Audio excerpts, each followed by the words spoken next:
eyyi musidɓe tedduɓe heɗotoɓe guiɗo leñol onon e jaam. Guiɗo moon guiɗo leñol lollirɗo Demba Sow dono Souleymani Sow ɓi misra hanaraɓe taweteɓe ne jooɗi ɗo e leydi Mali e wuure ne wiye Kay.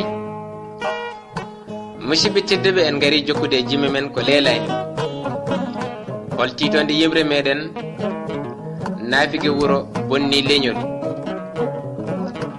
Jokkoɗen e yimre men naafigueɓe wuuro mi ari e moon hay goto mi oppani, gonkaji moon bonɗi mi felliti aybinde te hay goto e moon mi hulani. Haadi kam hulde ko neno haaɓi wi kam Demba am selhare moƴƴani kono habde naafigue mi haɗani. Ko ngol konngol mbatmi jaasi jeytimi cetal dottumi sawru mi sawriraru naafigue so selani. Piiɗe bonɗe ɗe piyatmi jungo mi dartinani, kono so naafigue woni haaside safrude on kadi weeɓani. Haaside haɓata koye Allah, en gandi on kam foolani.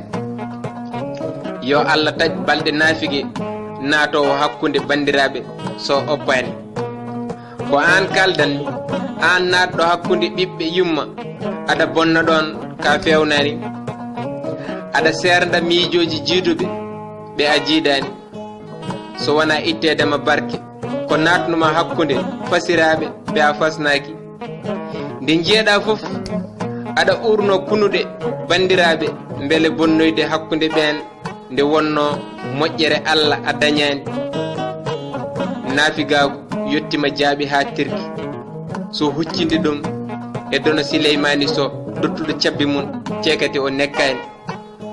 Ko waɗi aɗa rewe am tan, aɗa teppita paɗe am, aɗa tuuma kam komi wonani.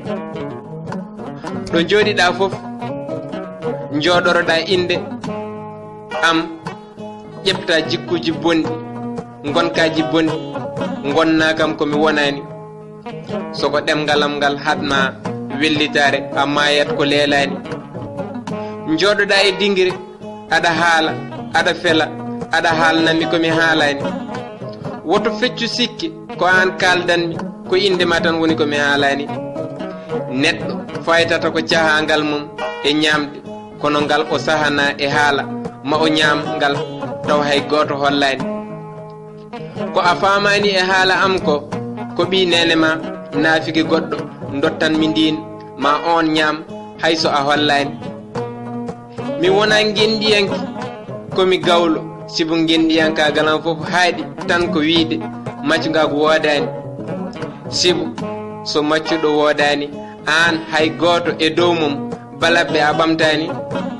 So wiide kam maccugagu wodani hatma ndimagu, ko ndimagu wonno ka dañani. Somi woni gawlane a mayat indema mi haalani. Nde pellitmi haalde indema kala ñittiɗo ina darta ɗo ɓaalti so yima ɓennani.